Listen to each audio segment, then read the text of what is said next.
Ndugu zangu Waislamu, pointi ambayo tutaizungumzia kwenye hili darasa, tutazungumzia isyanul mar'ati li zawjiha, bimaana mwanamke kumuasi mume wake, yani mwanamke kutokumtii mume wake na kutokutekeleza haki za mume wake.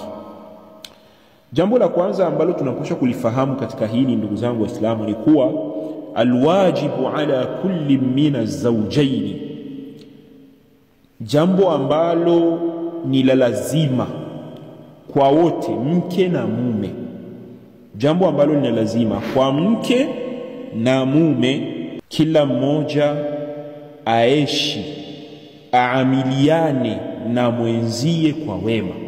Hili jambo lifahamike kuwa ni la lazima kwa pande zote. Mke ishi na mume wako kwa wema, na mume ishi na mke wako kwa wema.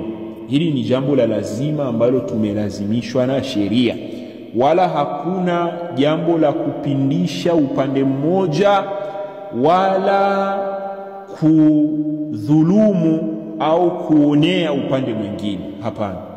Hili jambo mke na mume wote wanapaswa kufahamu ya kuwa ni lazima niishi na mwenzangu kwa wema.